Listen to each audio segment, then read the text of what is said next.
Yeah, so our special guest today is Caitlin Sampson. She's the owner and founder of True Food and Wellness in Smyrna, Georgia. And you and her have a lot of stuff in common. Yes, I'm reading right now. She is a nine-time marathoner. I'm trying to be like her. Yes. So 2017, I'm gonna get there. Okay. This year's about the half. Though. All right. So welcome. So tell us a little bit about yourself. How did you get into this running marathon thing? It's obviously not easy since, Marcus is training for it. And I follow him on Facebook and I can see his progress. So he's putting a lot of time and effort into that. It is challenging. So I understand Marcus, it's a process. 26 miles. I only did 13. There's 13.2, right? Half marathon, right? 26. And hers marathon is 26 miles. 0.2. Don't forget that point. Yeah, you got to put the 0.2 in there. That counts. That's the hardest. So imagine. Yeah. I know, so a question, the brick wall. So I used to always hear this thing about the brick wall, but I definitely felt the brick wall. So I know what that is. So you hit the brick wall before? I haven't. You feel like you're getting close at mile 20, but if you're well nourished and you've got that hydration, you can keep going. Yeah. It's all a mental game at that point. Man, when you hit definitely mental. Yeah. It's definitely mental. But it was awesome though. But 9 times marathoner. Oh, I'm trying to be like you when I grow up. When is the last one, the last one you did? Oh gosh, probably was about 3 years ago. Okay. Yeah, since I went back to school for nutrition and it just got a little too crazy to fit everything in. So I still run, but haven't trained for a marathon in a while. I'd like to hit number 10 eventually. Yeah. So I'll get there. I think so, yeah. I miss it. I have a friend, one of my friends from the gym. She flew out to Houston, I think today or tomorrow, and she's going to do a marathon in Houston, her first one. Wow, that's awesome. I'm so excited for her. And she was really nervous. She's been training and everything, and she's like, I don't know. I'm like, no, you got this. I've been watching what you've been doing, and she's going to be great. Yeah, that's awesome. For sure. And if you can do a half, you can do a full. Yeah. My sister always used to say, don't even do a half. Just don't tease yourself. Just do a train full. for the full thing. So I never did a half before I did a full. Oh, really? So just go for it. Oh, man, I'm out here taking baby steps. That's awesome. That's awesome. So she's not just a 9-time marathoner either. No, she's not. She has a lot of accolades here. She's also a nutritionist. So what made you want to become a nutritionist? Oh, gosh. Well, kind of a long story. I'll try to keep it short here. But we have a lot of time. Ever since I was little, looking back, I had significant health issues. When I was about 5 years old, I remember, waking up, and I'm from Buffalo, New York, so it is cold there, but I would have this joint pain in my hands and my knees. And we just thought, it's the cold weather, this is what I have to live with, Right. Yes. And I will say now I don't have that at all. So I know that it was improved with improving my nutrition. But when I was about 16 years old, I had this pain in the center of my abdomen for about a year. And my parents would just thought it was like acid reflux or indigestion. So we just take the Maalox and I'd feel a little bit better. Yeah. But after a year of dealing with that, it got so bad that I woke up at about 2 a.m. one day, just throwing up. Couldn't stop. Went up to my mom and said, Mom, I've just been throwing up. I'm not feeling any better. And she called the doctor. He said, it's probably her appendix. So take her into the emergency room.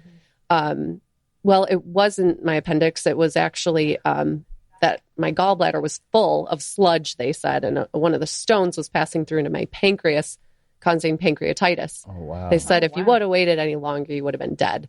I mean, it was so painful. My mom probably will never forget that moment of me just crouched over, I couldn't move. Wow. It was awful.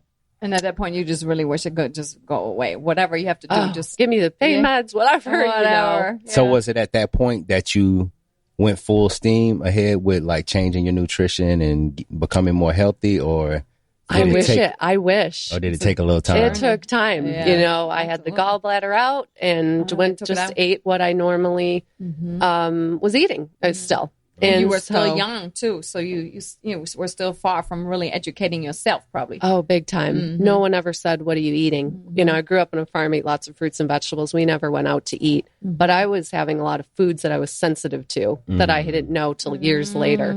So I still dealt with, you know, anxiety and digestive issues and joint pain. So I'd be running these marathons and some pretty significant pain, you know, from this. I almost think it was probably rheumatoid arthritis, really, that I had.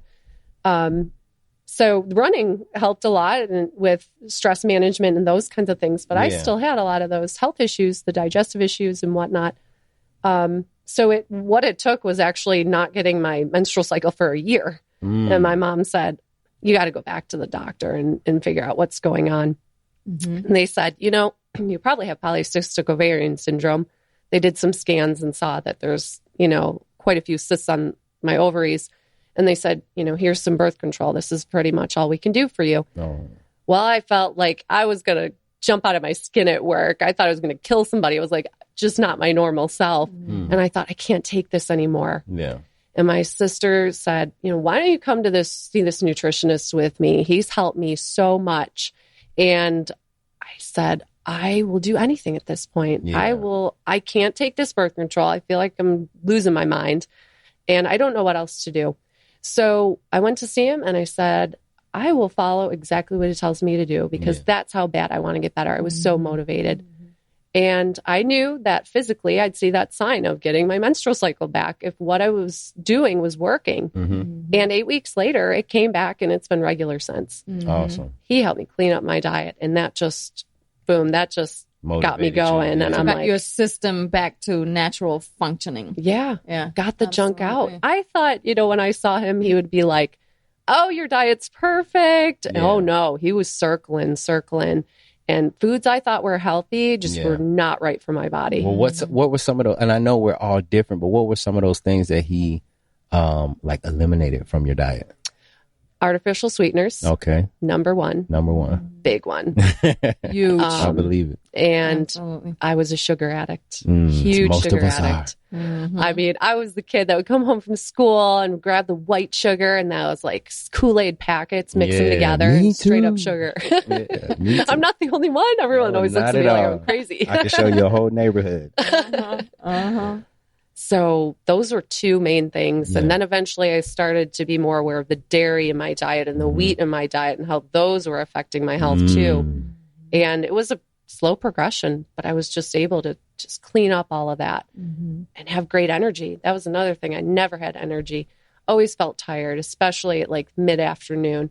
I'd need the coffee. I'd need the chocolate. Something to give you that extra boost, to get you over the hump. Yeah. Your body crashing from the heavy lunch or all of that. All those food sensitivities, you know, that I was eating daily.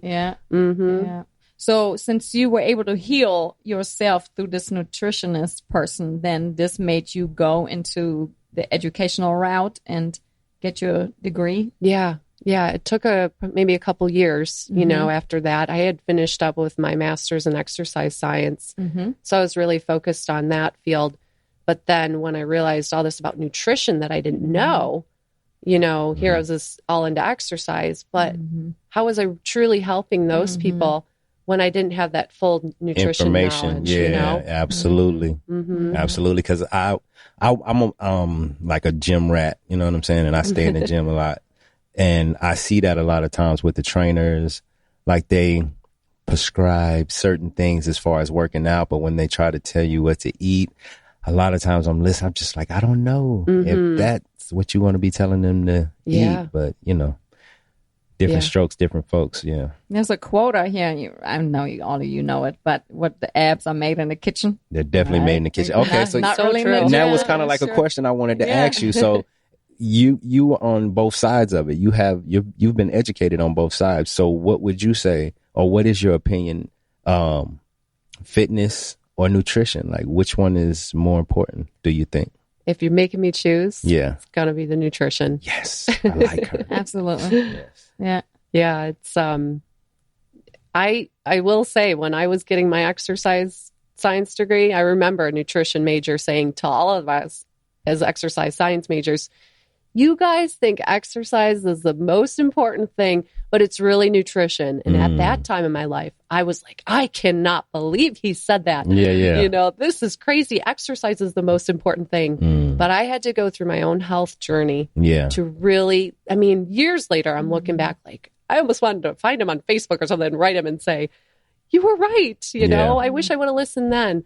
So I understand when people aren't fully there with believing that their nutrition might be related to the health condition they're dealing with. Yeah. It takes time. Yeah, absolutely. It does, man. It took me a long time. Took me a long time to get there too. Our journey sounds similar. You know what I'm saying? Really? So yeah, like I grew up, I was an athlete. I played football and I think back on it now. It's like, wow, like before our games, the coach used to take us to Sizzler and we used to eat steak and potatoes and bread before we would go out and play our games. But I also I had bad nosebleeds. I had a lot of mucus problems, sneezing, coughing, just like, oh man, I suffered as a child. Wow. You know what I'm saying? As far as my nose and just mucus and sinus, oh man, I suffered. And none of that stuff ever changed until I changed my diet. Yeah. And it all went away. Now I can be something? outside in the pollen and people just, and I'm like, Doesn't even la catch la you. la la, yeah, just walking right along. I know. Don't you love that? I'm like, love it. what? There's pollen out there? I don't even know. exactly. Like, I'm fine. Exactly. It's so awesome. That's great. I know. Good for you. So you have a practice in Smyrna. Yes. So I wanted you to touch a little bit, on your practice here locally in Cobb County. And then, of course, if you want to touch a little bit on your patients, what are some of their main concerns? What do they come and see you for? Okay, sure. Yeah. So my practice is at a chiropractic specialist. So shout out to everybody there. Hope some of them are listening in. Great chiropractors there, and it's a great team environment. So we just really are trying to hit all areas to really improve these people's health. So I do the nutrition out of that practice, and I'd say the main concerns really, I see a lot of people with digestive issues. Yeah, I was going to ask, like, what do you see the most these days? Like, what comes across your path a lot? Digestion problems? I think digestive issues, and that encompasses the acid reflux is so common now. Yeah, that used to be one of mine. I had that bad. Really? Oh, man. Really? So, man, did I? I hear a lot of women talk about that. I had it bad. Bad. But it didn't change till I changed my diet. I know, right? My husband, the same thing. He's had reflux for so many years, and it's all diet controlled now. He doesn't even have to take medicine anymore. Yep. And I used to not want to eat because I knew after I got done eating what was coming next. Like, it would just burn so bad. Yeah. It's such a common thing, you know, and I love to help people get through that because they can feel so much better by changing their diet. They just need that guidance. So irritable bowel syndrome, very common. I've had some people with their gallbladders removed, so I definitely understand where they're coming from. Yeah, you can relate. Yeah. I feel like anytime anybody comes in with whatever it is, I'm like, oh, I had that. Yeah. I had rheumatoid arthritis. I know you can feel better, so come on. Yeah. But autoimmune conditions like rheumatoid arthritis, multiple sclerosis, I love helping people with those things because, it's the immune system, that we're working on. And what we eat definitely affects that. So that's a very common thing. Even some children's issues with the digestion, that's getting very common too with kids with issues. Weight loss is always a popular one.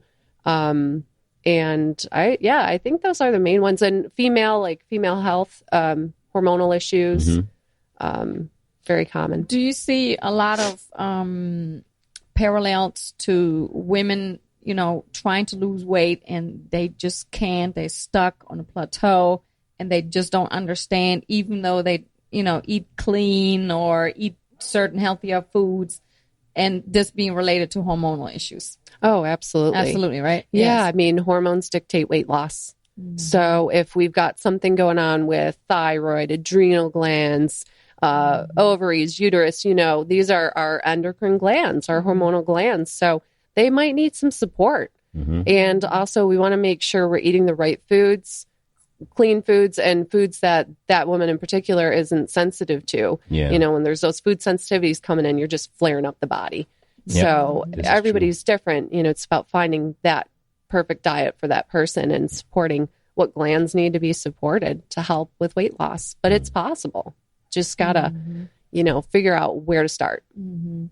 I just had a friend, since we're talking about weight loss and women, she just started on some probiotics. Like there's a lot of stuff going on with, the overgrowth of yeast in your gut, which causes you to keep your weight right here. It's caused by, the wheat we eat, the sugar we eat. Exactly. Yeah. So, and it causes you not to lose weight. So what's your take on that? Probiotics, yes. The yeast overgrowth, how critical is it? What should people do? Like, how do they even know how to get started about that? Yeah, again, it comes down to the individual. So for somebody, it might be more bacteria overgrowth. It could be yeast overgrowth, and probiotics would be a good place to start. Okay. Again, it depends on the individual. Some people may have to go through a full yeast cleanse where we have not just probiotics, but other supplementation to really help kind of clean out the bad guys, the bad yeast, and bring in the good guys, that good bacteria.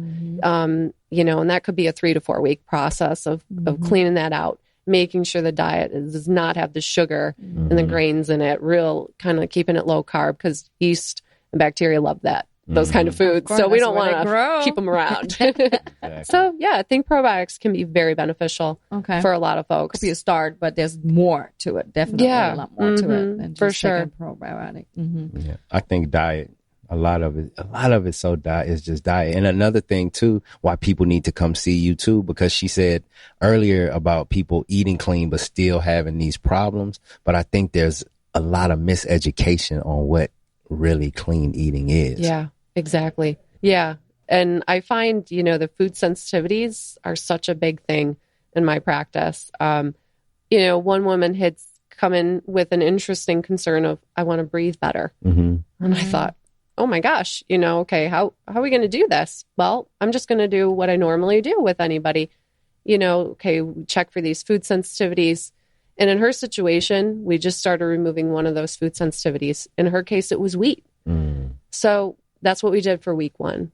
She came back a week later and she was breathing better. Wow. She couldn't believe it. She said, I don't have to take this blood pressure medicine that I was given. Wow. But they gave it to her not for high blood pressure, but more for anxiety, to help her breathe better. And it wasn't really doing much. She didn't even need to take it because she was already seeing a difference.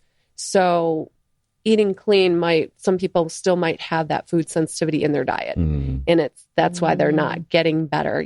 They're still, again, flaring up that immune system response. Could be dairy for some folks. Or the wheat. And these are foods that a lot of us, do think are healthy, but maybe they aren't for our individual bodies. Everybody's different. Yeah, absolutely. And I think a lot of people have a hard time really understanding what internal inflammation means, because you can't see it. Yeah. So for people, it's really hard to comprehend, like, what do you mean, this food inflames my body? Like, because if you have a scratch, your skin is irritated, you have, inflammation outside. Yeah. But the inside, that's like so hard for people to comprehend. Like, what does that mean? Yeah. I used to say, I wish we were see-through sometimes. I know, right? Glass body. Man, I'm telling you, people would not eat the way they do if you could just see it going through your system. I always used to say that. Man, I wish we were see-through. I know. I love that. Yeah. I know. But that is a good point, because I did have one guy say, what do you mean inflammation? I don't feel it.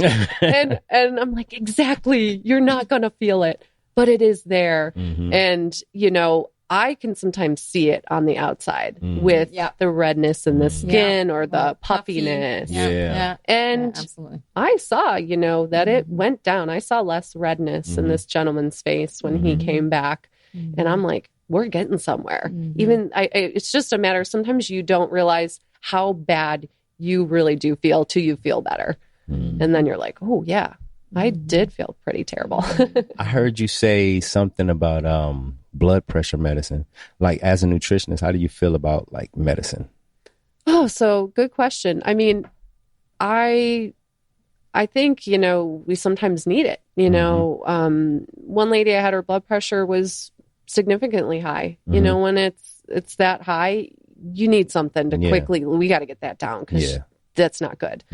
Our hope though is, maybe we can reduce that and get you off of that.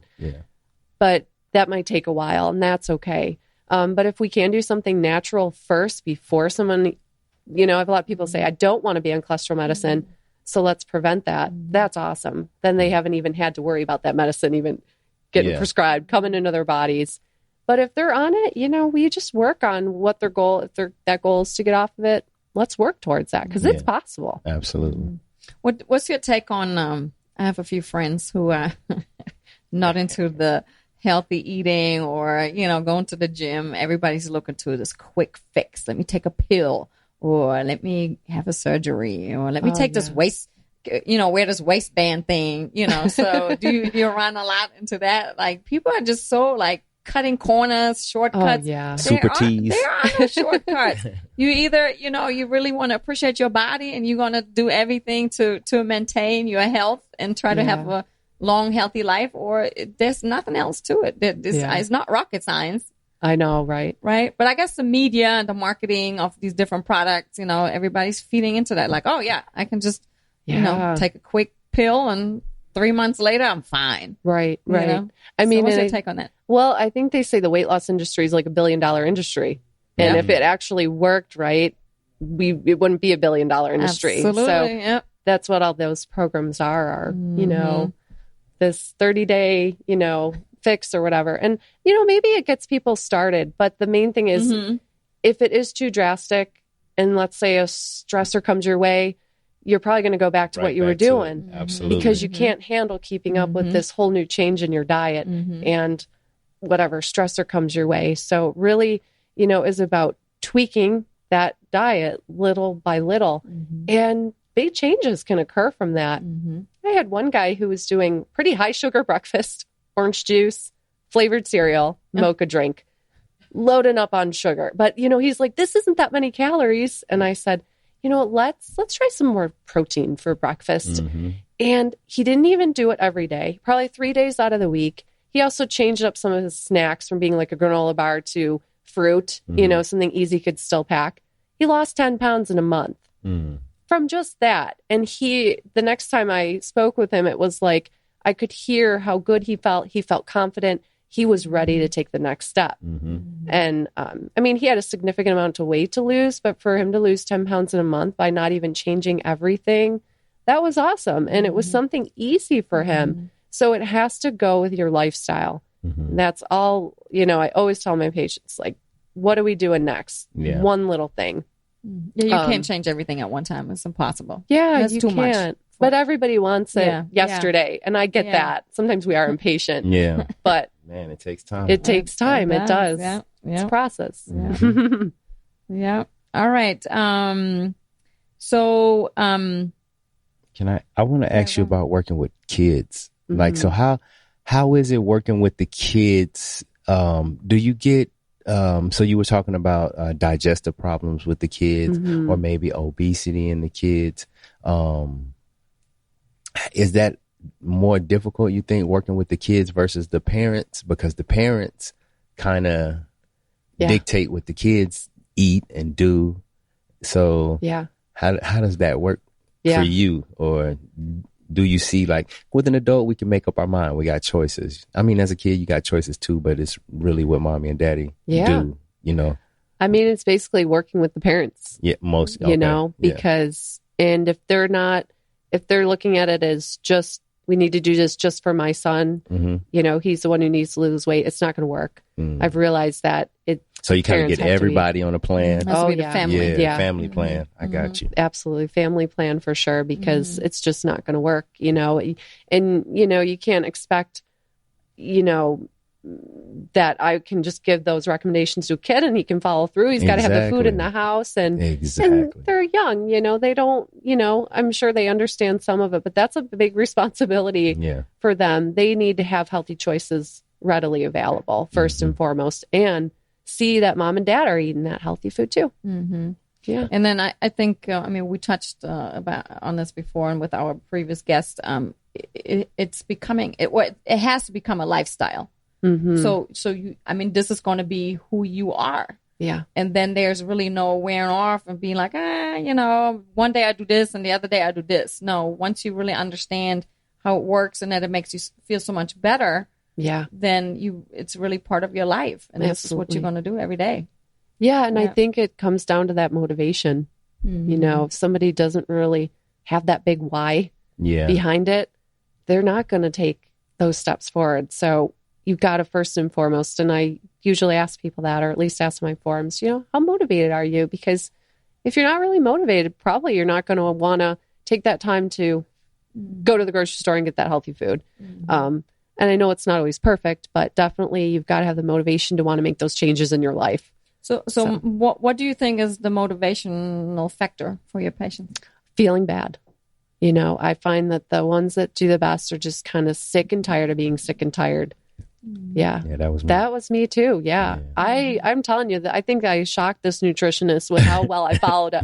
I was like, okay, yep, you don't want me to do that. I won't do that. Yeah. And he couldn't believe I felt better so quickly. And how tough was it, you know, being around your friends and other people in your life that don't, you know what I'm saying? Like they don't want to do that. You know what I'm saying? So Yeah. was that tough for you to like get over that part of it? Or, you know, just be in certain environments and like, Yeah, that's a good question. So for one thing, because I know a lot of people struggle for that. So how about I'll ask it like this.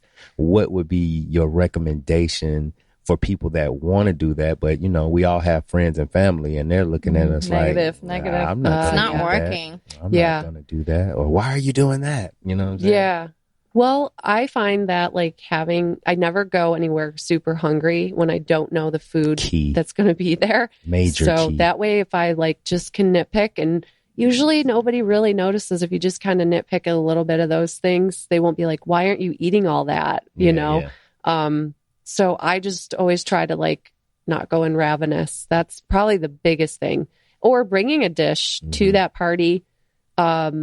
Or maybe if you're going out to eat, looking at the menu beforehand. I mean, there's always something that I can find on any menu to have. Yeah. You know, I might just even substitute things. So there's a way to do it. You just have to, I think, plan ahead. That's what it comes down to. And, you know, realize that your goals are so important to you that if you know, you don't want to offend anybody necessarily, but they should understand how important it is to you as well to be making those choices. Do you run into people picking on you like, oh, here you go with your salad again? It happens to me quite a bit.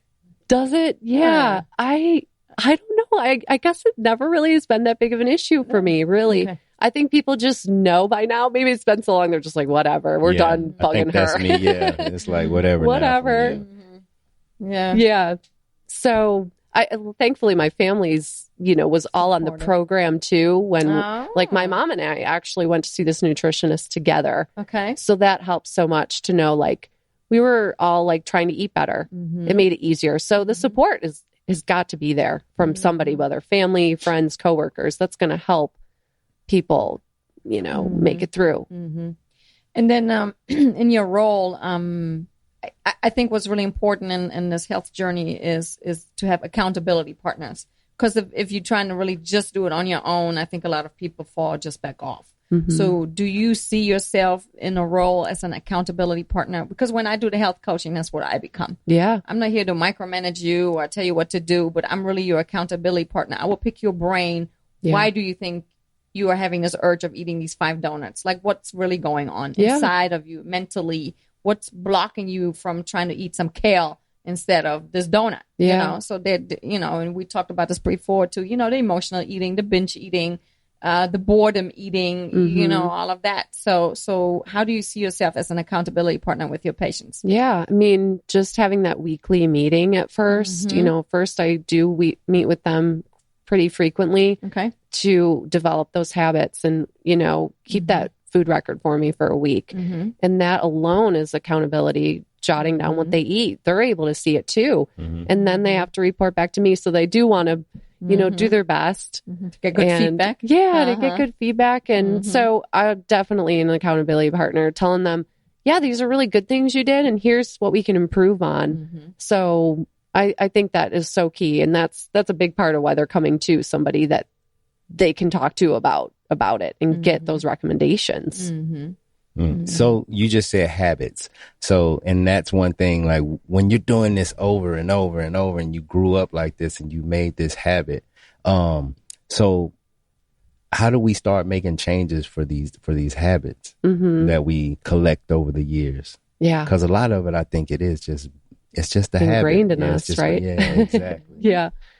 You start somewhere, wherever it might be. And that's what I usually identify as where are we going to start? If I notice like somebody's eating no vegetables, well, hey, let's put a vegetable in there to start. Awesome. Or maybe it's a lot of sugar, or maybe it's sugar twice a day, hey, let's go to every other day or something like that. That's reasonable. That doesn't make them feel like it's too overwhelming and they feel like a failure if they didn't achieve it. Yeah. Sometimes starting with breakfast, like I did with that one gentleman, because there was so much sugar in there. He was just starting his day with sugar overload. And that was just setting up cravings to just want sugar and carbs. Yep. And probably a nice little crash in the afternoon too. Yeah, big time. Yeah. Yeah. So I think starting wherever you can, and it can just be that one thing you focus on. I've had people just start focusing on improving their snack from that granola bar to an apple. Just work on that to start. And that gets the ball rolling. And they're like, hey, I did lose a little weight, or I do feel a little bit better. Well, okay, let's take that next step. So it has to be baby steps, especially if these are habits you've dealt with since you were young. I mean, some people never had to eat a vegetable when they were younger. Man, that's hard to get used to now as an adult when you haven't done that for so many years. So definitely a process. Tell the audience about granola bars, because probably a lot of people are listening right now. They're thinking granola. I thought that was healthy. Why is that not good for you? I know, right? I always use that example. Break the news. I think this one hits home for me so personally, because I always thought those Nature Valley granola bars were so healthy. I had them every day. I'm like, this is my AM snack. I'm doing so well. And then when I met with this nutritionist, he opened my eyes to the 3 different forms of sugar in those, I had no idea. And so now when I'm looking at that, I'm like, well, there's no nutrition really in there. Empty calories, huh? Empty calories. Yeah. Why not have an apple with some peanut butter, apple with some almond butter? And that's actually really so satisfying, isn't it? Yeah. Most people love that. They really do. And that's easy for them to change that. That was easy for me to change because, I still could have a snack. I wasn't starving myself. And it was something way more nutritious, more whole foods. So granola bars are packaged foods, processed food. The more we get away from that, the better it is for us, because the body really does recognize real food. The best things found in nature. So the more we can have that, the better off we'll be. That's right. Whole foods, ladies and gentlemen. Absolutely. Yeah. How about food prep in your practice? Do you teach them how important food prepping is, or what's your take on food prep? Yeah, I mean, in order to be successful? We definitely talk about like planning, that grocery shopping day, get the groceries in the house, and then, I leave it up to them to figure out how it's going to work for them. I have some folks who are really busy and are like, I'm not going to cook for just me. So we work with that. Okay, what are some easy things? Do we have to do steamer bag of vegetables? Let's at least get those in the freezer so they're ready to go. So it is about mainly, having that food on hand so it's there for you to eat. Yeah. And convenience is the biggest thing nowadays. People are so busy. Absolutely. So busy. Yeah. So you got to find what's going to work with your schedule. We all have full plates, and I always tell people life isn't going to slow down. Exactly. There's no way. It's just getting crazier. Exactly. I think we have always those hopes. Next week will be better, less crazy. Oh, I don't know. Exactly. Probably not. But I think it's a lot of the hustle and the bustle, I like to call it. I think it's self-created, to be very, very honest, because obviously the evolution of life, the technology, everything gets faster. You got to be present at 5 different places just because you have one device. I get it. But everything, this whole like, oh, I'm so stressed out, and oh, I don't have time for myself, and oh, I can't cook anymore because I got to work till 8:00 at night. I think this is very, very, very self-created. Because people make time for what they want to make time for. Oh, yeah. If you meet a guy, I don't know, nobody's single in this office, maybe a few, but if you meet a special person and you want to really make time for them, you're fine to make time for them. Oh, yeah. You absolutely will. Priorities. So, exactly, priorities. So really, this is also going back to where are people putting themselves in their lives? Like, how important are you to yourself? Your health is wealth, Big time. So that's what I run into. And I think a lot of people are just BSing themselves a little bit, Yeah. Yeah. I once read this article on how not to hurry, because we always I know for myself, my husband always say, you're always rushing me, because that's the mode we get in. Hurry, hurry, hurry. And we don't really take time to really focus on that one thing we're doing. We're thinking about the next thing. So we do have to slow down. We have to make that time for ourselves. And I always tell people, if you make that time for yourself and make yourself a priority, you're going to be so much better off for your family, for your job. Absolutely. I remember being at like, kind of like a get together where there was business people there, attorneys and whatnot. And, just had said, you probably want to keep up with your job, so you have to eat well. I mean, eventually it's going to hit you. Yeah. You're going to come down with something. So you got to make the time for it, because it's just going to be so worth it. Like, I find that eating well just helps me get through the whole day with good energy, complete what I need to, and not be crabby and miserable because I'm tired all day and irritated. So it's worth it for me to go shopping, get that food in the house, and make it work. Priorities. Priorities. Yeah, absolutely. Yeah, it's almost like if you see the fresh veggies in the store, it's almost say so colorful. If you pay attention to it, it's almost like an exhibition trip. Could be. I love that good attitude. I think that's awesome. Like, you should go and say, "Ooh, I've never seen this green vegetable," or touch it, or smell it. Like really make fun. Like enjoy it. Like make it different. Yeah, such a great point. And that's what I think when it comes down to cooking too. Some people are just like, I don't have time for this. This is dreadful. And I encourage, put on some music or do something you gotta fun. Make it fun. Yeah, make it fun. Yeah, because you gotta make it fun. You got to have a good attitude about it. Yeah. Otherwise, it's going to be miserable. Right. And it doesn't have to be complicated dishes or, 5-course meals. I think there's definitely a lot of ways to cook healthy in a very simple, straightforward way, which doesn't take hours and hours. It might be 20 minutes and you're done. And you might have, though, a meal for like 2-3 days, which then helps you to save time. Yeah. That's absolutely what we were taught, definitely. The pre-planning, advanced cooking. All of that. Yes, got to have a plan. Okay. So we had another question here for you also. Why is weight loss such a lifestyle change rather than a quick fix? Yeah. I mean, you imagine if you lose, 20 pounds in a month, it's if that stressor comes on, you're probably going to gain that weight back. Yeah. We really want it to be slow. Why would you want to put all that effort in, lose that weight, and then just gain it back? That just seems like wasted time and energy. If you do it slower, you're going to be able to keep it off. I had one gentleman who was losing about 1 pound a week, and that was great. And I know that doesn't seem fast enough for a lot of people, though. Definitely wants more of the drastic weight loss. And, that would involve doing probably X, Y, and Z. And that's like 3 things to just add onto your plate, which is just not doable right now. I mean, you have to take it, let's work on X first so that weight loss can be 1 pound a week. And before you know it, 2 months down the road, now you're down another 8 pounds. So it just has to be slower. I mean, you want it to last. That's the whole point. Absolutely. Make it slow. So when people want to work with you, for one, of course, you're going to have to share all of your, contact information, social media, website. Are you accepting insurance plans, or do people kind of like just pay out of their pocket? How does that work for you? Yeah, so I don't bill insurance directly, but you can pay with an HSA card, health savings account, if you have that. I have a lot of patients that use that. And those are really popular now. That's awesome. So they are able to use that, but I don't bill insurance directly. So it would be paying out of pocket or using the HSA. Okay.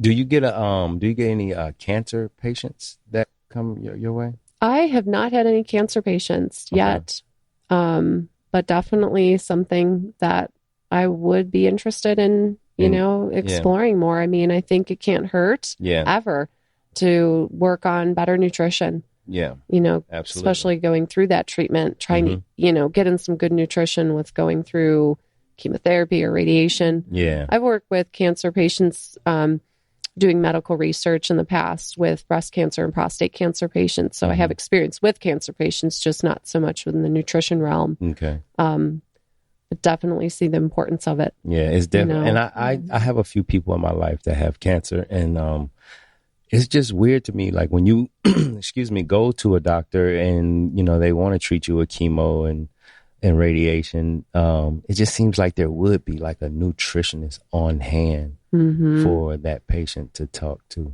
I know. And you don't see a lot of that in the hospital. It's just like, come on, we about to tube you up to this stuff and I know, and put this in your this chemo in your body, but nothing about okay. So just keep eating French fries and burgers and drinking Coke. I know. So, and that's usually what happens. They just tell you, all right, you had your chemo for today. We'll see you next week. Yeah, so, I know. I don't know. That boggles my mind. Yeah, it's kind of strange. Like, I don't know.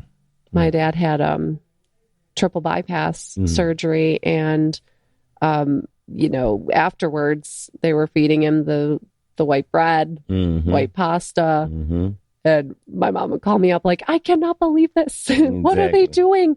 He just had heart surgery. And so it's kind of the same thing, that it just is like, where are all the good nutrients that your body needs to heal? Yeah. So it doesn't really make sense. There definitely, I think, needs to be way more done about that. And unfortunately, it just seems there's this lack of time where, I don't think doctors even can take that time to even ask, what are you eating? Yeah, so, no one ever asked me what I was eating when I had all those health issues. Yeah, because they're coming in, they're talking to you for 2 minutes, and then they're off to the next room. Yeah, looking back, I'm like, I can't believe nobody asked me what I was eating. But so when I did my health coaching program, our approach is very holistic. So it's definitely the total opposite of medical. So, and we were taught or the information was out there that people who go into the medical programs, the doctors, the nurses and stuff, they don't have that part in their education. Program. It's not a nutrition. They don't learn about that. But I think it should be nutritionists working in these hospitals. So how can we make that happen? Well, there's clinical nutritionists, which they follow, for example, they follow the food pyramid. Exactly. Right? Yeah. Which is not necessarily... it's upside down. It's upside down. Yes. Absolutely. Right. Yeah. So, exactly. So that's where we natural healers come in. Are you a natural healer, Marcus? Yes. I know you are. See, you feel healed. For the people, I touched her hand. For the people who couldn't see. Yeah. She's healed. Yeah. We've got a lot of work to do, us three, helping a lot of people get the information out there. Yeah. Yes. I love what you're doing, man. We got to create ripple effects. Yes. Because it's a lot of people, man. It seems like as the years go by and more time go by, it's just like more people obese, more people, just sick. And it's crazy. Like, it is so crazy. And my heart just goes out to the kids. Like, you're an adult. Like, come on, man, let's go. Let's get it together. But these kids, like, they don't have a choice, I know. They have to eat what mommy and daddy bring in the house. And I'm seeing it so much. I know. Then you go to the schools and it's like jailhouse food or something going on in there. I don't know what that is. Like, we got to find a way for these hospitals to team up with people like you and these schools to team up with people like you to figure out how we can make some kind of change. Feed the world and cook for everybody. I just wish I could do that. I wish you could so awesome. I would say for my family, at least, like my parents back home, just want to make all your food for you and my sisters. Because I just want to know they're getting what they should. Exactly. Absolutely. But, what do you think about veggie gardens? Do you grow your own vegetables? We don't. I have to say, I want to eventually. That's one of my big goals. Definitely a big goal. I grew up on a farm, so we always had food. I mean, you just go and pick the cherries right from the tree. You can't beat that, and so affordable. So I think it's great if people can grow their own food, and I think that's great too for kids. Speaking of kids, like to see that, if they get involved with that meal preparation, they're probably going to want to eat that healthier food. Absolutely. Knowing that, oh my gosh, we grew this lettuce, or they even, maybe you can't grow your own garden, but maybe you just have them involve them with cooking. Kids like that stuff. Yep, exactly. They do. So got to involve them. So I have an 11-year-old. We good on veggies. We are not good on fruit. So what's a good approach when you talk to your parents and kids and everything? What's a good approach to get kids started? Veggies and fruits. What's a good trick? You have a trick? Hide it the best you can. Blend it Blend it, if you can, hide it in sauces, but also give them a choice. Maybe you say, okay, for dinner, do you want broccoli or cauliflower? And Man, they can choose. I wish we had that choice. In my house, it was like, You're eating what you get, right? and you're going to sit there until it's gone. And it's like, time is ticking. And don't forget, you got to do your homework. And I swear, like, I used to eat no vegetables. Like, I couldn't stand vegetables. Really? And I would have to sit at the table for hours until I ate it and just hoping the dog would walk by so I could throw it on the floor. But that never worked. But, yeah, So what made you change? What made me change? So like I told you, I was an athlete, and I went from being nice and slim, and I went through some stuff in my life, and I just kind of got depressed, and I gained like super weight, and I was almost like 200 something pounds, and I felt like crap. And I smoking cigarettes, and it was just awful. And one day I just had this, so I had the acid reflux, and I still had the mucus all up in my face, and irritable bowels, and it was just real bad. And I just had this chest pain one day, and it kind of scared me. And I ended up having to go to the hospital, and they told me I had something going on with my heart, and then they kind of misdiagnosed it. But I didn't stop smoking and none of that. I just kind of went back, and I had this experience. I was smoking on my porch one day, on the back of my porch, and my feet all the way up to the crown of my head went numb. You know how you sit on the toilet and your legs get too numb from sitting there too long? And and after that, that was it. I threw that cigarette down. I never smoked again. Wow. I got on the internet. I started reading, and I haven't turned back since. Wow. And when the weight dropped off, and I got back in the gym, and man, it was unbelievable. And I've been trying to preach about healthy foods and healthy living and exercise ever since. That's and that awesome. was probably about 7 years ago. Like, when I started getting it together. So yeah, it's been a process. Like, it didn't happen overnight. Like, yeah, it was a process. It helps to have that personal story. I look at what I went through Walk the talk. It was rough. I wish I could go back and start my whole life eating really well. Man. But it's a blessing in disguise, because you can relate then to what other people are going through. When people complain of joint pain or this or that, I'm like, yeah, I know how you feel. Exactly. And we can get you better, because I've gotten better, and I know how we can get you to where you want to be. So exactly. But isn't it funny that, so I run into this a little bit too, that they look at you and they're like, oh, you're in shape, you're skinny, you have nothing to worry about. This is easy for you. You don't know how hard it is for me to stop eating sugar. And I'm like, this is hard work. Every single day. It's like, this is mental. Like, I got to push myself to go to the gym. I got to push myself to say, ooh, I want to eat these veggies over the chocolate bar, or, whatever. So, but people, as soon as you are slimmer and fitter, they think it's just easy. Like, we were just blessed like this. Yeah. No, it's hard work. It's hard work, people. I think that's a great point too. Because I never really was overweight. So when I would go to the doctors, they were just like, you're fine, because I looked healthy. Right. But no matter how thin you are, it doesn't matter. I mean, I've done some health events where I'm coaching people on their cholesterol values. And one girl was so skinny, but her cholesterol values were all abnormal. Yeah. And then I had this guy who was a little heavier. He was pretty muscular. But you would think, maybe his would be worse because he's a little more overweight. No. I mean, it doesn't matter really even how thin you are. No, I did a presentation at a school, a juicing presentation at a school the other day. It was a girl, nice body, nice shape. She looked like she was in shape. She was like, oh, I got diabetes.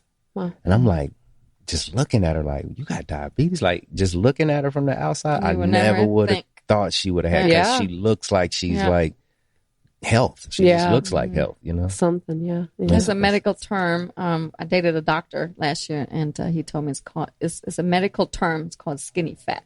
Skinny fat. Yeah. So people, they carry it in different ways. They might not eat a whole lot, but the little bit they eat is just not healthy, and that's what get their values off. Yeah. too. See, I didn't have that. Mine was just fat. No, it's just that big. But hey, I'm a living testimony. You can change it. It doesn't. Absolutely. You don't have to be that way, man. You just got to get up and just, man. I started out walking every day, 30 minutes. I would just go walk, or I just That's committed awesome. to walking. You know what I'm saying? Now I'm running half marathons, and one day I'm gonna be like her, and I'm gonna do 9 marathons. You will. I know you will. So when you, both of you obviously exercise, all of us. And so if somebody wants to start losing weight, I get this question quite a bit too. And, nutrition, of course, it's a big piece, but then the gym comes into the whole convo as well. So rather cardio over weights, or start with the weights and don't do the cardio, or do both? Like, what's better for the first quicker weight drop?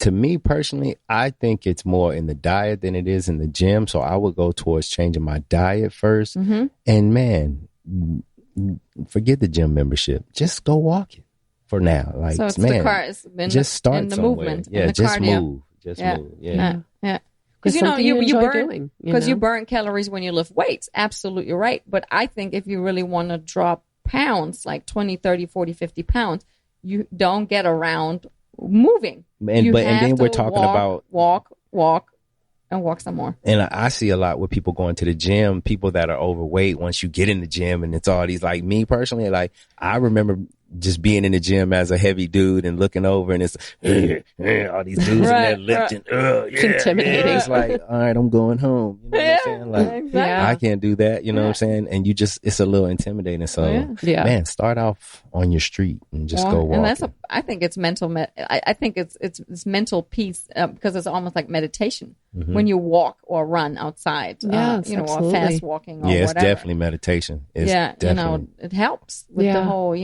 releasing stress and you just letting some thoughts go and, stuff like that. Yeah. Very Absolutely. affordable too. Yeah. Grab the Yep. sneakers and go. Yep, Yep. absolutely. All right. So you want to share how people can get in touch with you, all of your Yeah, please sure. do. good social media? Sure. So my website is truefoodandwellness.com, all spelled out. Email is getwell@truefoodandwellness.com. You can also call me. Direct line for me personally, for the office, business line is 678-885-7445. And our address is 1154 Concord Road. That's Smyrna. Corner of Concord Road and King Springs, at Chiropractic Specialists. Can't miss the building. Big sign on there. I know. I've been in there. It's beautiful. Yeah. Absolutely. a good Do you have place. Facebook, Instagram? Yes. Facebook would be truefoodandwellness.com, Okay. and also Twitter. Okay. No Instagram. I'm not a big Instagrammer. Okay, I got to okay. get more into that. I'm lucky if I can get on Twitter as much as I should. Yeah, we got to get you on that Instagram. Okay. That will be my goal for 2016. Okay, there you go. Okay, awesome.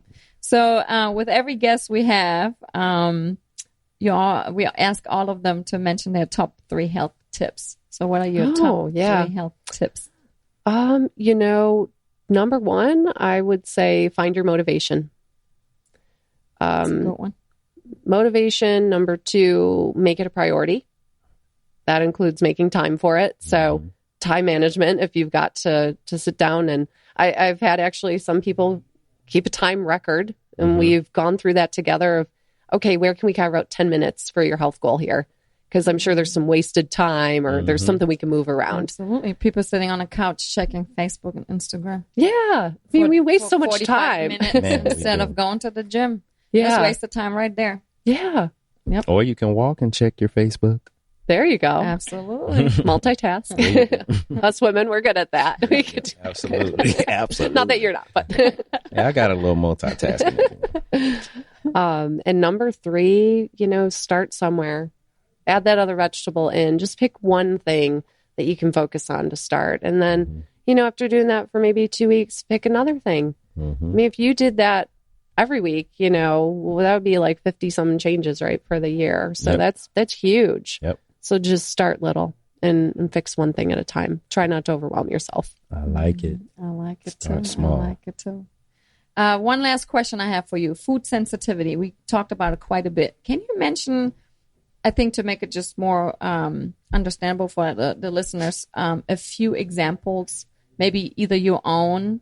I know celiac disease, which is gluten sensitivity, is a big topic these days. And I heard a couple of different takes on that. I actually know of a story where a lady, eliminated gluten because it's been in the media. Don't eat gluten. Oh my God, you're going to lose so much weight. And glad. And, but it also has actually some pros there. And if you cut it out and you don't have a sensitivity, you can actually lack quite a little bit of minerals and vitamins. And she ended up after 5 years in a hospital being very sick from eliminating gluten out of her diet. So what's your take on food sensitivities, or what are some really good examples so that people might really start thinking about, I know dairy, you might have mucus and drainage. What are a few other ones? Okay, yeah. So I guess I should have even said kind of what it is. So it's different from a food allergy. So we're not talking about a full-blown response of hives, difficulty breathing. Food sensitivities can be like more of a delayed response, 24 to 48 hours later. So you might not even notice you have them, honestly. It could be that you're feeling fatigue or headaches or these kinds of things that are coming from food sensitivities. The top ones really are dairy, wheat, corn, soy, and it's in everything. Let's see, days. Is that all of them? I think those are some main ones. But yeah, it is in everything. And the thing with gluten sensitivity, there are people who don't have celiac disease that have a sensitivity to it and do better when they remove it from their diet. You do want to do that wisely and not, make yourself deficient in minerals. And you can definitely do that by eating the right kinds of foods. So we don't want to go gluten-free and still eat all this processed packaged stuff. You want to have good, wholesome foods in your diet, and enough carbohydrates. Carbohydrates, that we could talk about that for an hour, probably, good, bad. They're not bad. You just want the right ones. The right ones. So, I'll just tell you personally, I don't eat a lot of grains in my diet because I've had digestive issues. But when I food track on MyFitnessPal, which is a good app for food tracking, I meet the carbohydrate requirements because I include sweet potatoes. I like those in my diet. Great nutritious source. Sweet potatoes. Me too. So good. Yeah, so good. And maybe I'll have some quinoa in there or whatever, but I get in plenty of nutrients. You just have to do it the right way. But, for anyone that has digestive issues, definitely I'd look into food sensitivities. Like you were saying with the mucus buildups, a lot of sinus issues. I'd look into a dairy sensitivity. For some people, they can just kind of do it on their own, where they maybe for 2 weeks, and they actually say do it longer, maybe more like 4 weeks, remove that food, then introduce it back in. And see the change. Yeah. So, and for some people, corn is it. Interestingly, some children actually can have issues with corn. I was at a conference and this doctor was talking about it. And I never really thought about corn being such a sensitivity. We normally hear about the wheat and the dairy. And my sister had actually called me that weekend and said, hey, I've got this friend who her son has these behavioral issues. And she's gone gluten-free with him. And that seemed to help a little bit, but he's still a lot of issues with him. And I said, why don't you have her get in touch with me and let me see what's in his diet? Is there a lot of corn coming in? Because when someone goes gluten-free, it ends up they introduce sometimes more corn in their diet. We have corn checks that are gluten-free, those kinds of things. And a lot of kids' foods are going to have that in there. So sure enough, a lot of corn in there. Well, they're up in Western New York. And so she had him tested for this sensitivity, and he was sensitive to corn. And would you know, after doing that for a few weeks, she said she got her son back. Like, their house is so peaceful. He was very aggressive. And she just made these dietary changes and got the corn out of his diet. And it's just amazing. Like, this kid wants to function well and be happy and live a great life. It was this protein coming into his body that sometimes we view as healthy, and it can be fine for some people. For him, it was not. So these are important things to look at. The immune system needs a break sometimes from these foods. Absolutely. So Does that help kind of answer? Absolutely, yeah, absolutely. So it's interesting. and parents can bring their kids and both can get tested to its food sensitivities, but in your practice. Yeah, and definitely like the parent has to be on board. So sometimes that's even a good place to start is let's work with the parent first so that they're kind of understanding how the program works and what foods they should be eating. And, because like we were talking about before, got to get the parents, number one, first on board and understanding it. And then the whole family, can change. I have one more quick question. Too acidy. There's this term going around that, people are too acidy. Can you? Too much acid in it. Yeah. Yeah. I mean, sometimes you hear about, the body regulates your pH, but I think there are some of those more acidic foods that are coming into the diet. The standard American diet is just full of inflammatory foods. Acid. No. Yeah. I mean, it's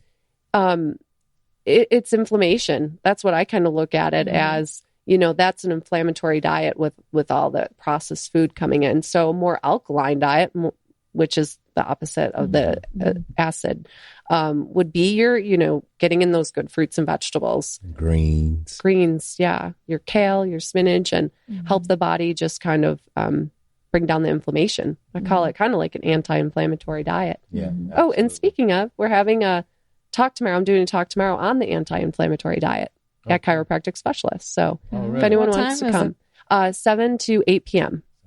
Okay. So feel free. You can just email me or call me if you want to come. So I have a spot reserved for you. Awesome. And you should take me there on a date or something. You should go there.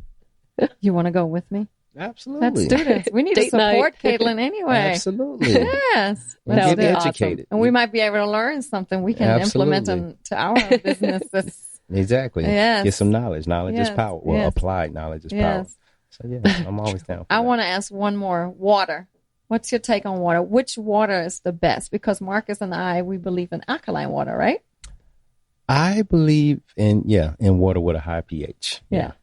Right? Absolutely. I never have people like go out and spend the money on it, the alkaline water. I'm just lucky if they do filtered water first. Yeah. Because really that tap water, I've had one woman who, chlorine was actually an issue that we were working on, that there was a lot of chlorine in her body from the tap water. So definitely at least filter your water. If you can't, go ahead and spend the money on I don't even know how much it is, right? Well, I mean, I heard it's kind of pricey. Yeah, it's kind of pricey, different, but they're coming with better prices as far as certain bottles are concerned. So it just depends on where you're at, where you get it from, what just what side of town you're on or whatever. Yeah. But yeah, it can be kind of high. But like you said, it's priorities. Like you got the $100 shoes on, buy the $4 water. Yeah. You know what I'm saying? Yeah, absolutely. Absolutely. So Yeah. So Awesome. it just depends on how much you love yourself. And I love myself. So I'm getting the I do $4 too. water. does it taste too. better too? Yes, definitely tastes better. Nice. Yes. Yeah. definitely I've been getting it too. I've been going Sprouts. Has a variety of nice. alkaline water. Yeah. So it's been definitely. How you nice. feel about See, soda? I learned from you guys. So How you feel about soda? soda. Pop. Oh, pop. Yeah. We call it pop up in New York. Yeah, exactly. That's how I had to change it. real Oh quick. gosh. Actually, I'd rather have somebody do a real soda than a diet soda. So avoid those diet sodas like the plague. Avoid soda too. But if you're going to choose one or the other, I'd just go for the real stuff instead. But there's those carbonated flavored water, naturally flavored waters out there. If you feel you need the carbonation, obviously plain water's best. Yeah. Put some lemon juice in there if you need to flavor it up. I Yeah. love doing that. That's a too. great health benefit too, doing that in the morning. Hydrate yourself after sleeping all night, and getting a little dehydrated. So try for plain water with lemon first. If you once in a while want to have the carbonated with the naturally flavored, that's an option.